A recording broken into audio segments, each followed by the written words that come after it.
Hello, this is a review for the Leading Global and Virtual Teams course, and it covers the first 6 lectures that are the theory portion of the course.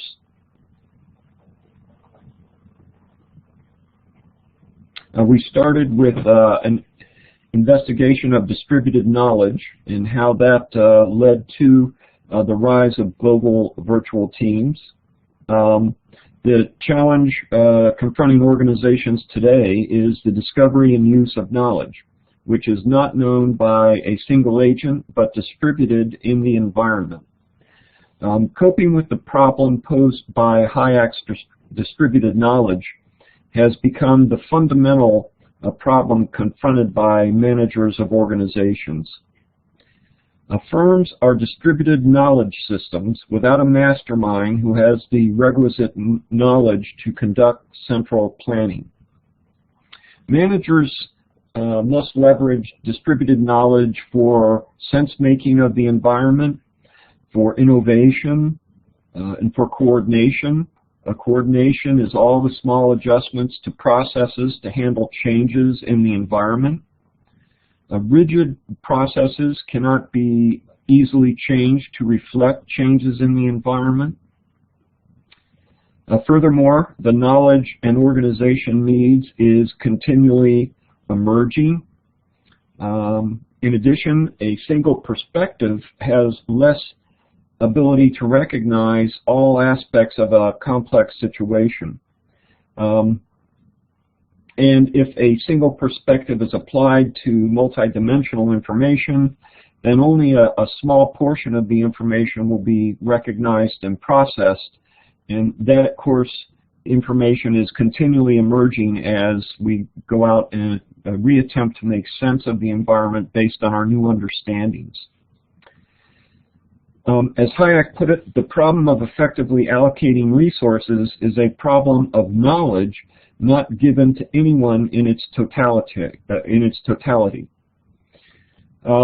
Resolutions to problems, innovations, and coordinations then are better accomplished through collaboration.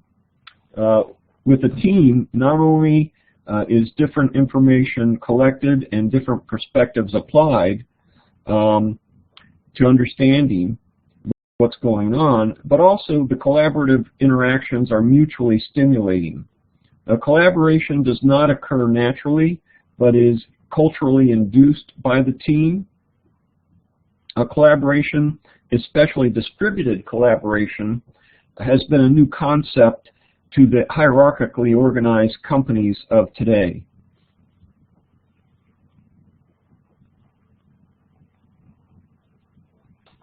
So, as another Austrian economist, Voss, puts it, numerous writers have argued that tasks and activities in the knowledge economy need to be coordinated in a manner that is very different from the traditional manufacturing activities, the management of those. The old-time confidence in hierarchical, centralized organization structure turned out to be a great weakness in a time of great environmental change that we've just encountered. The boundaries of the firm, as well as their internal organization, are transforming to become more decentralized, to empower employees and to interact with external knowledge assets. There is a law of requisite variety that states that the variety in a system must be at least as great as the variety in the environment that it is attempting to influence. The central committee in a puzzle palace won't have the variety of knowledge that is distributed about the organization or in the external environment. And earlier, we noted that systems were distributed knowledge systems, and Voss extends that to say that they are systems of complementary elements that are not always co-located. And that brings up another rule, and that is that adaptation precludes adaptability. In other words, when you rigidly adapt to be efficient in one environment, you lose your adaptability, because the adaptation you have usually presumes a fixed structure for the knowledge. In other words, you only deal with the knowledge the old processes need to execute. On the other hand, in a networked, decentralized decision-making system, it may be less efficient, but is more adaptable to fluid situations. And today, the situation in the world is fluid.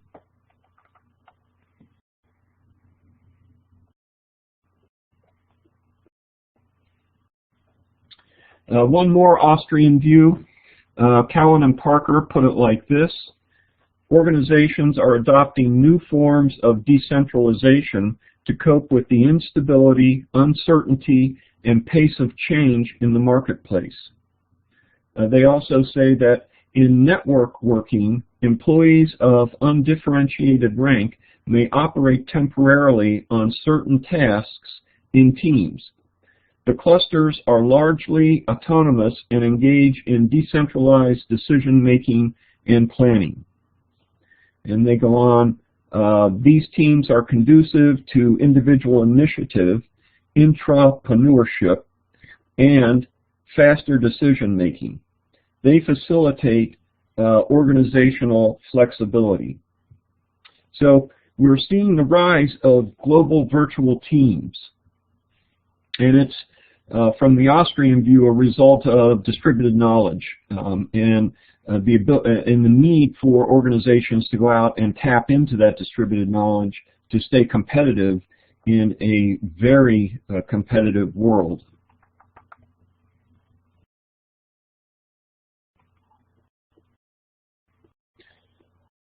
So how does knowledge impact authority in organizations? When organizations increasingly rely on knowledge networks, they wear down the authority of the formal hierarchy. Authority shifts and is shared by the knowledge experts needed for a particular initiative. The old order of hierarchical authority and giving orders through a chain of command is becoming increasingly irrelevant. With firms more geographically diverse, the complex knowledge of production and operations is becoming globally dispersed. Hayek's distributed knowledge problem has become the principal problem modern management must resolve. Exchanging knowledge is a primary leadership responsibility. So, where does Hayek's knowledge problem lead us? The modern business world now places more value on knowledge than on mass labor. To have a flexible workforce that can make informed decisions is essential because of the intense competition resulting from globalization and information technology. As you might imagine, the changing in the organization structure and the erosion of authoritarian decision makers has had an impact on leadership in organizations. And we'll look next at the leadership of organization, and particularly virtual teams. There's a need to tap into distributed knowledge, and that has propelled the rise of global virtual teams, and it also favors certain approaches to leadership.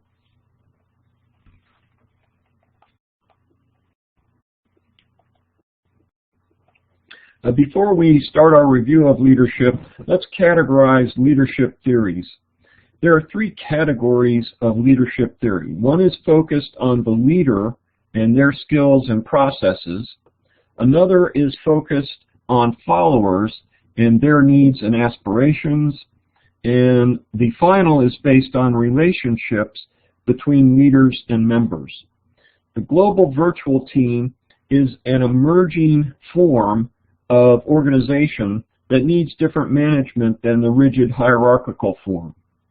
We examined in our earlier lectures different theories of leadership for fitness in leading global virtual teams.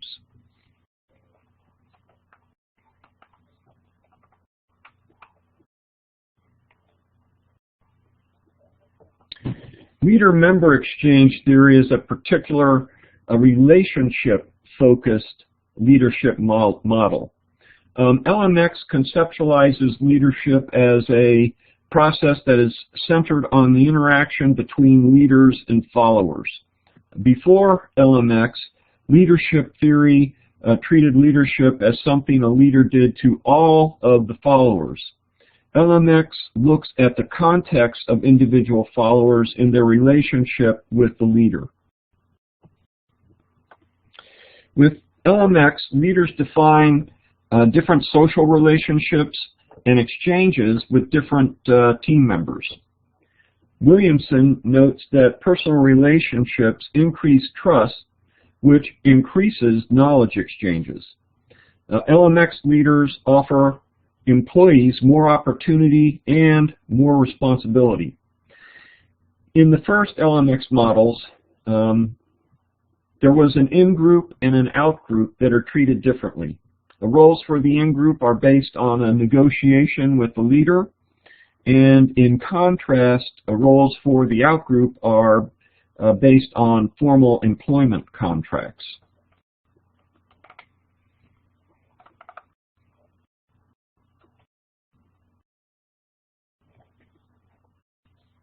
In LMX, the focus is on improving the relationship among team members. Members who are willing to negotiate with the leader can become part of the in-group. The in-group receives more information, influence, and confidence and attention from the leader. On their part, the in-group members are more dependable, more highly involved, and more communicative. And this happens in 3 stages. You have stranger stage, the acquaintance stage, and the empowered partner stage.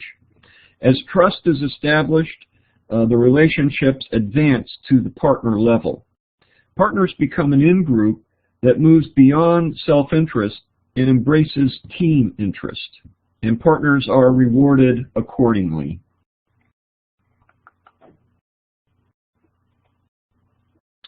LMX is effective in both face-to-face and virtual settings.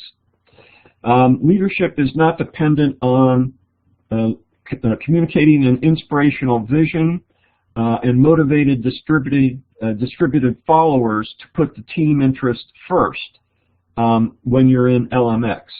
In LMX, leaders actively work to establish high-quality relationships with team members. And high-quality relationships lead to high-quality exchanges of knowledge and partnering to achieve the mission.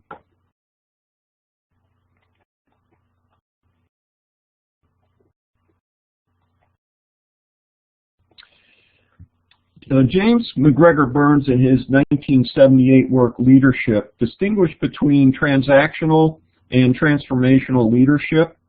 Transactional leaders figure out what people want and promise them that incentive if those followers provide some instrumental acts for the leader. There's an exchange of value between adult agents who take responsibility for their situation. In contrast, a transformational leader envisions how the world should be and convinces others to work for that instead of their own self-interest. Neither of these approaches, transactional or transformational, have proved effective for global virtual team management or leadership. But let's review them anyway because they've had historical prominence in the management and leadership field. We'll explain them here and discuss their failings a little later in the lecture. Transformational leaders have a strong set of internal values and ideals, and they attempt to motivate followers to act in ways that support the greater good rather than their own self-interest. Transformational leadership, again, is a particular leader-focused theory.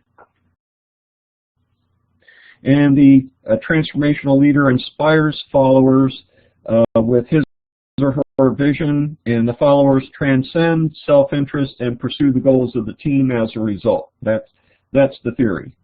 transformational is dependent on the leader selling that vision to the followers.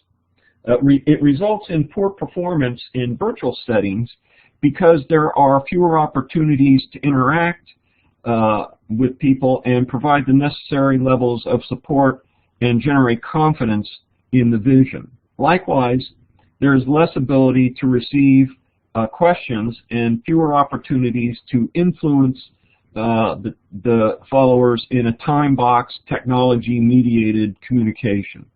And in addition, people are just becoming more cynical these days than they were 50 years ago.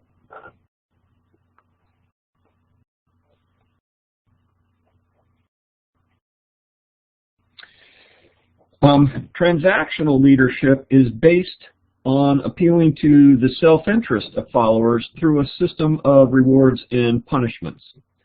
Incentives motivate employees to learn standard approaches and apply them to the mission, and that's known as contingent rewards. That's the carrot. Followers, well, the transactional leadership measures each of the members' work to discover and highlight deviations. And then transactional leadership takes corrective action for faults and deviations, and that's management by exception. It's effective in crises. It's effective for standardized work that is carried out in a routine manner, where the knowledge of the domain is known, like that in accounting. And the transactional with contingent rewards does not work at all in virtual teams, global virtual teams. It results in poor follower performance because there's a difficulty defining the contingent rewards contracts, and there's misunderstandings in how they're measured and rewarded. So contingent rewards is not a good approach. The carrot is not a good approach on global virtual teams. On the other hand, management by exception has shown some moderate success. It's just looking at the performance standards, the schedules, the deadlines that everybody agreed to as part of the shared effort in defining the work of the team, and then just measuring actual outcomes to expected schedule and budget. And then when there's deviations from that, action needs to be taken. So management by exception does have some moderate success with global virtual teams.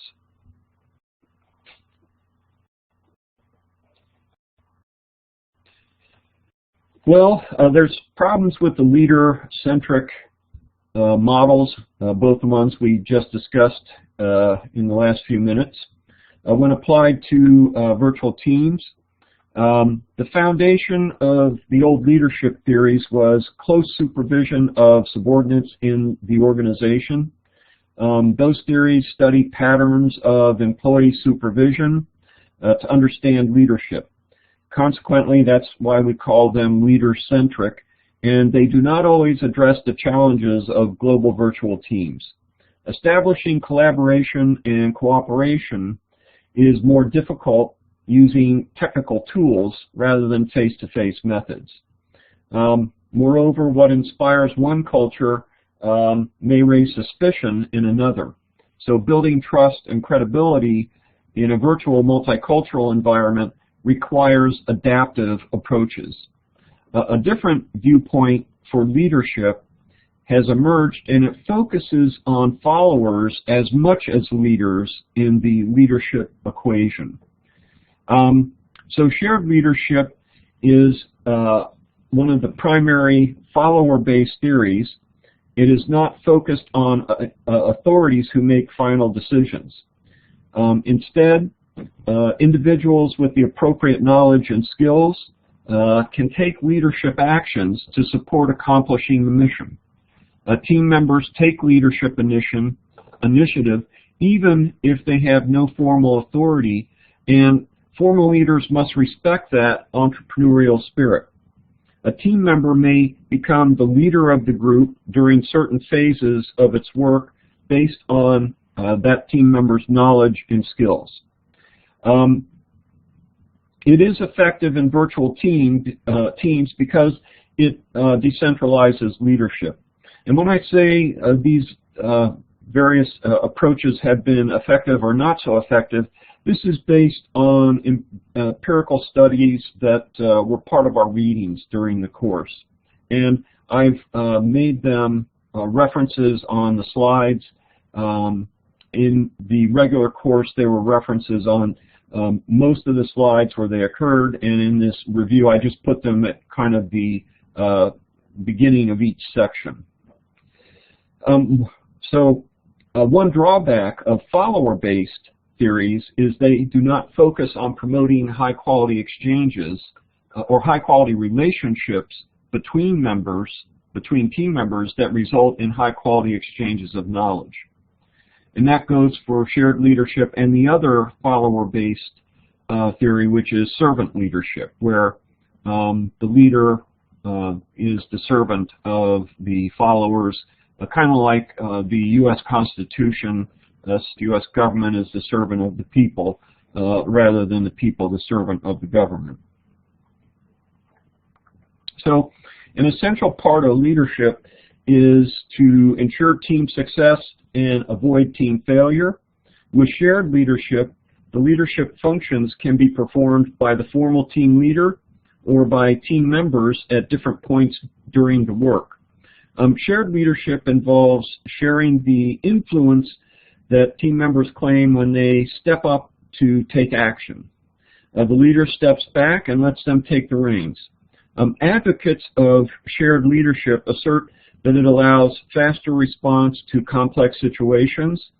And here, in this particular model, shared leadership, leadership can be provided by anyone that has the skills and knowledge to make sense of what's going on and have a good course of action to adapt and address the emerging situation.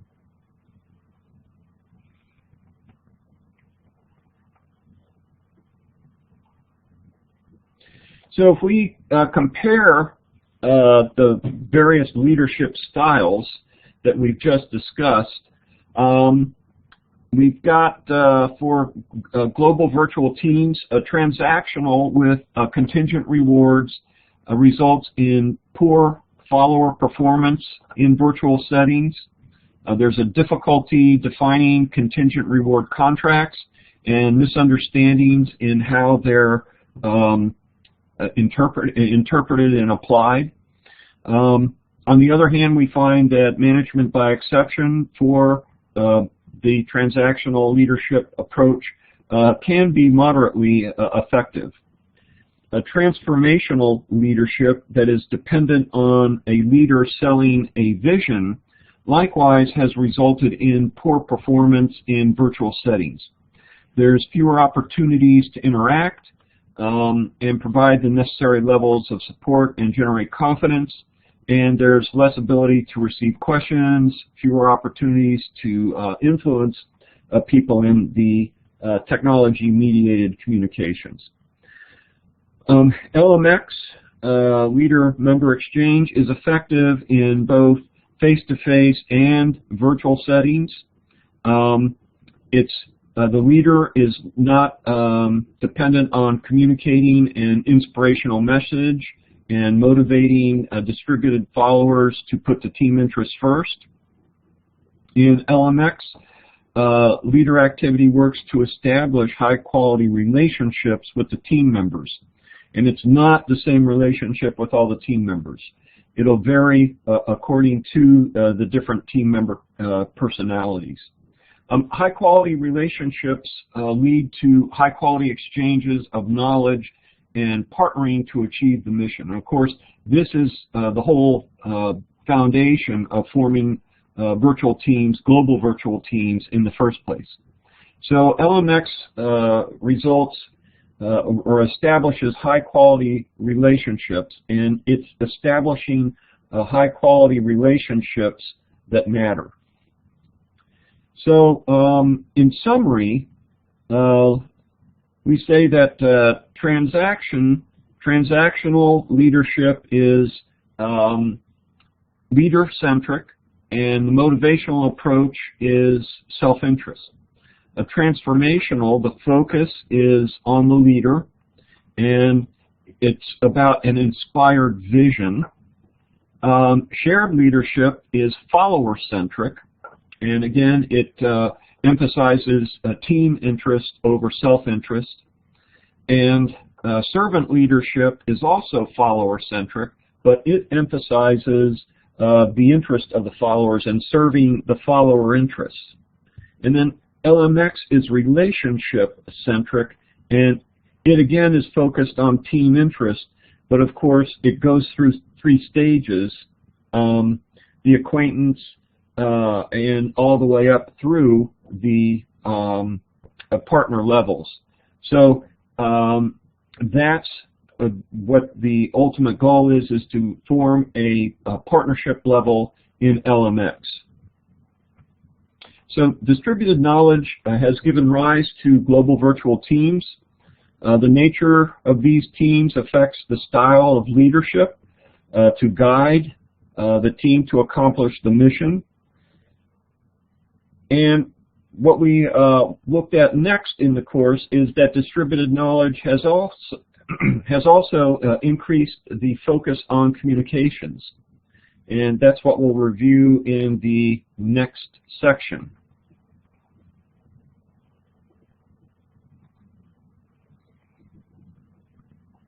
Okay, in situations where knowledge is distributed, and we have argued it is more common in modern times that knowledge is distributed, and that is a reason for virtual teams.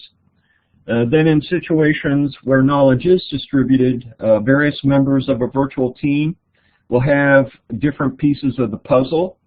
So communication becomes a critical element to connect the knowledge pieces together.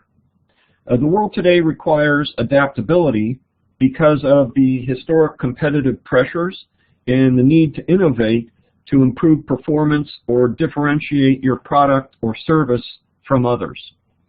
This is a reason knowledge is becoming a larger percentage of the final cost of a good or service.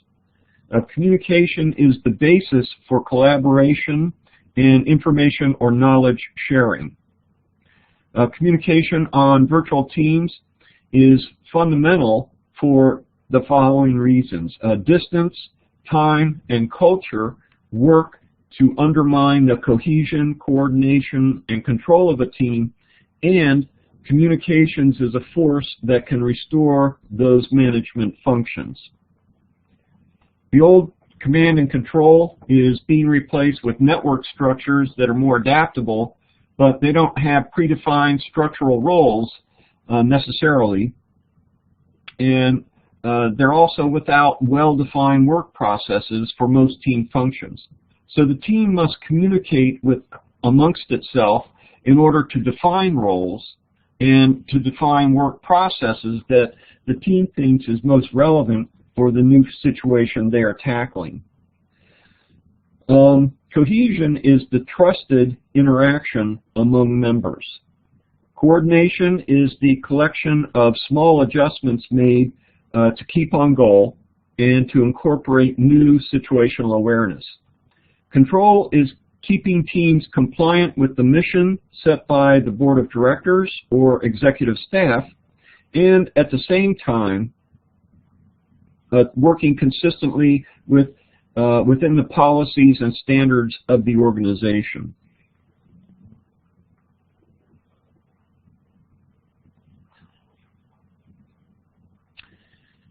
Technology isn't the answer, it supports the solution, but the real solution to bringing cohesion, coordination, and control to a team is how you communicate.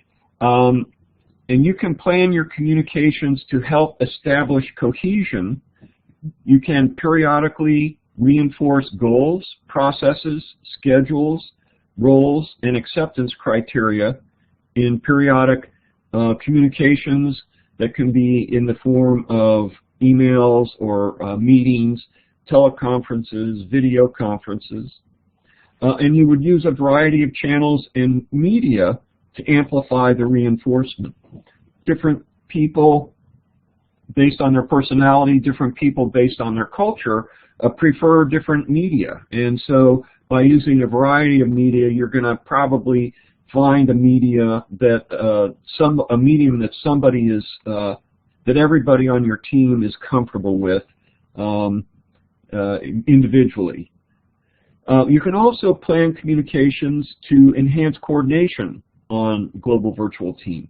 You can define smaller and more frequent deliverables and then use your communication methods and tools for more rapid development of the more numerous interim deliverables, and also communication of status on those smaller and more numerable deliverables. You can use the communication capability of the team to develop a work plan to coordinate member work, update that plan, and disseminate the plan. You can help with control on the Global Virtual Teams by requesting explicit information needed to ensure that that control is maintained in the work of the virtual team. This has to be formally requested, and you have to have formal mechanisms for doing it, unlike the traditional management by walking around control that you had in face-to-face settings. The communication plan is a vital tool for ensuring the manager gets information to know that the team is following corporate policy and team agreements. Plan communication so you know precisely why you are making a communication and exactly what information needs to be exchanged. Organize expected or recurring communications into schedules based on event timelines and deliverable deadlines. Some of the necessary communication actions are periodic meetings in real time, everyone together electronically at the same time, define smaller and more frequent deliverables to address coordination problems, and standardize your communication protocols. Again, management by walking around is the traditional form of control. Successful control in management by walking around occurs when managers are co-located with employees and the managers can see, observe, and dialogue with their staff. This is not the case with virtual teams. For virtual teams, managers must formally collect the information and direct staff to follow policy by more formal, predefined methods that rely on technology.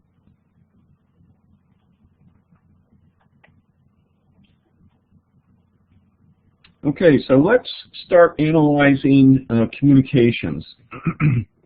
More so than other organizational staff, virtual team members need effective communication, information sharing, and the ability to raise concerns, get answers, and brainstorm. This means they must leverage technology tools to compensate for the lack of face-to-face time. It's best to use a mix of communication approaches. So let's take a look at the communication channels and media in each channel that are available to virtual teams. Oral and written are the two channels. The oral channel is best if immediate feedback is needed, the message is simple, a permanent record is not needed, and the audience can be gathered together at the appropriate time. When selecting a channel and medium, you must consider how your choice will affect the style, the tone, and the impact of your message. To do so, you need to consider a number of important factors. The first is media richness, which is an important aspect of the media, and it's basically the medium's ability to convey a message by more than one informational cue, such as verbal or visual. Its ability to facilitate feedback, and the ability to establish personal focus. Face-to-face communication is the richest medium because it is personal. It provides immediate verbal and nonverbal feedback, and it conveys the emotion behind the message. But it's also one of the most limiting media because you and your audience must be in the same place at the same time. Written is best for complex messages. It's best when the sender does not need immediate feedback, when a permanent record is needed, and audience members will be using the message at different times over an extended period of time. And you need to minimize distortions, for example, language and perceptual distortions.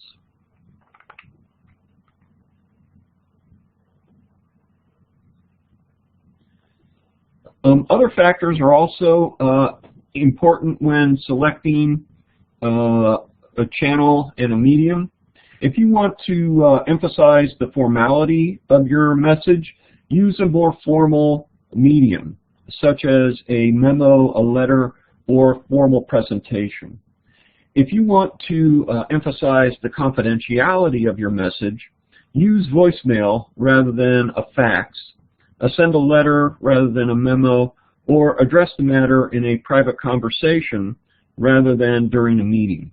If you want to instill an emotional commitment, consider a visual medium, a speech, videotape, or video conference. If you require immediate feedback, face-to-face conversation is your best choice. On the other hand, if you'll need a written record, you'll probably want to write a memo or a letter. And another important factor to consider when selecting a medium is time. If your message is urgent, you'll probably choose the phone, a fax, or next-day mail. Oral communication media include face-to-face conversations, telephone conversations, and videotaped addresses.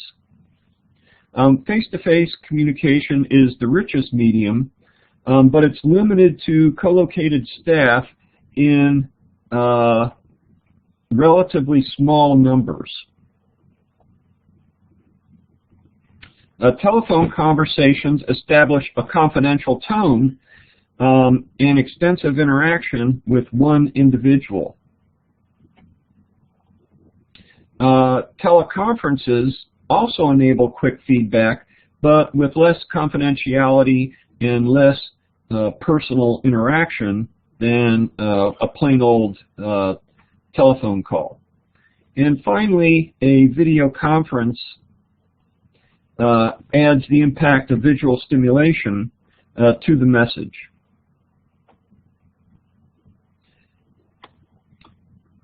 And finally, before choosing a channel and a medium, consider what your audience expects or prefers. In addition, various cultures tend to favor one channel over another. For example, in the United States, Canada, and Germany, there's an emphasis on written messages, whereas in Japan, there's an emphasis on oral messages, and it's probably because they're a high-context culture, and so much of the message is nonverbal and has implied meanings. So if we think about the approach for teaching a university course, I think we have to look at, instead of informal and entertaining communications, we have to have formal communications, you know, if we're thinking about how we might apply these rules.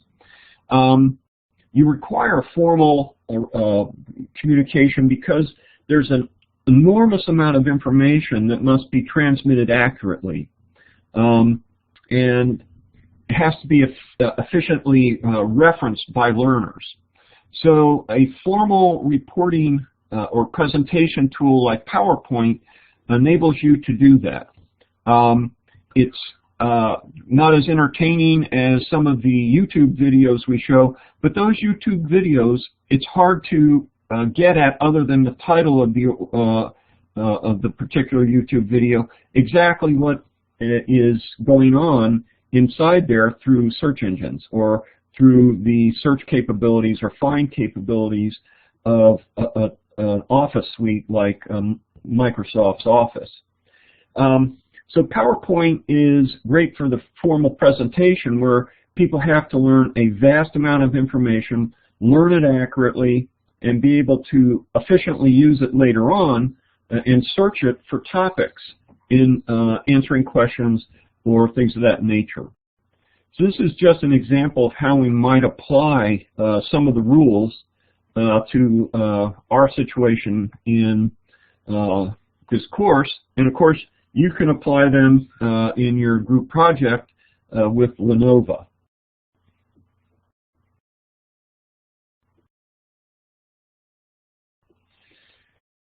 Okay, written messages take many forms, both traditional and electronic. Written communication media include letters, memos, email, and reports. At one end are the scribbled notes people use to jog their own memories. At the other are elaborate formal reports that can rival magazines in graphic quality. And examples of those might be the year-end reports that the corporations publish. But regardless of the form, written messages have one big advantage. They let you plan and control the message. These media have more control because the author can consider their communications in more detail than in interactive oral media, which require quick response. Memos and emails are best for daily operational communications, and letters and reports are used for more formal communications that often follow specific formats in a methodical approach. One serious drawback to written messages is that you miss out on the immediate feedback you would receive with many oral media. A written format is appropriate when information is complex, when a permanent record is needed for future reference, when the audience is large and geographically dispersed, and when immediate interaction with the audience is either not as important or undesirable, in fact.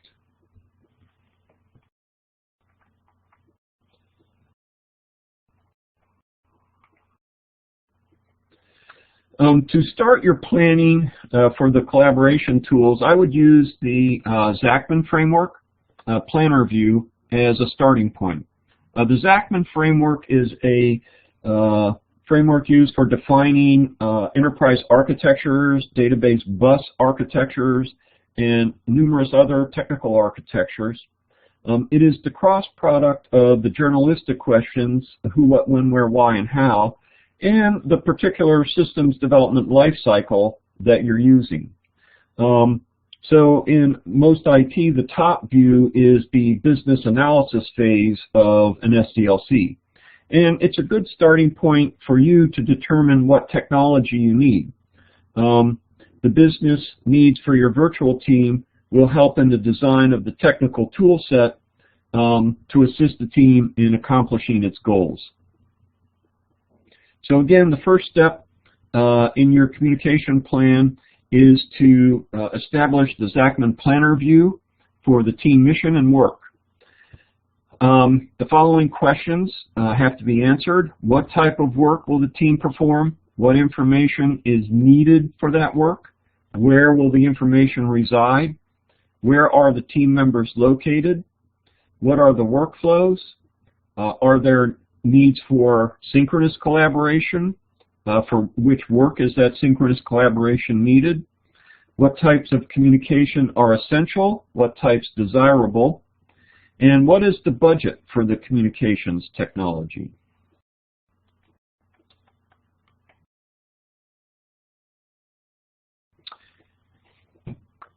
Here are the other elements of the communication plan. Describe who will participate in what kind of communication. describe who will be copied on what type of communication, determine the frequency of checking email and voicemail, determine acceptable response time lengths, in other words, how long you have to respond to an email or other communication that has been sent to you. For each media, face-to-face, teleconference, or video conference, when to communicate, what to communicate, and who should be at each meeting. The goal is to make information that is necessary easily available. Adapting messages to serve the needs of each audience requires careful planning. An audience profile helps plan the messages. Things to consider are the following. What media do they prefer and expect? What information is pertinent to them? And what is the audience's level of understanding?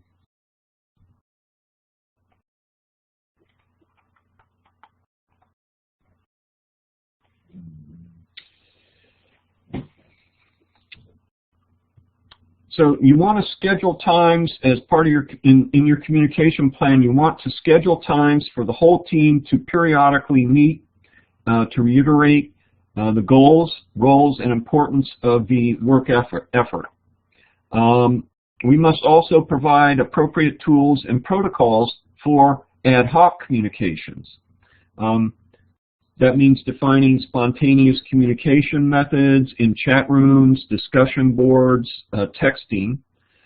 For formal meetings, one of the things you want to consider is limit the agenda to the most critical items, focus on mission and critical tasks, fully explore and complete 1 or 2 concepts per meeting, and long unfinished agendas are discouraging, so you want to avoid those.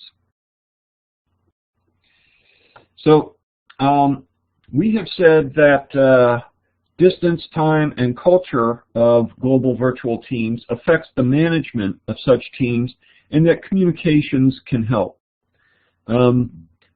Next, we're going to, in the next part of this review, we're going to take a more detailed look at the impact of culture. It's going to affect how communications are prepared and understood.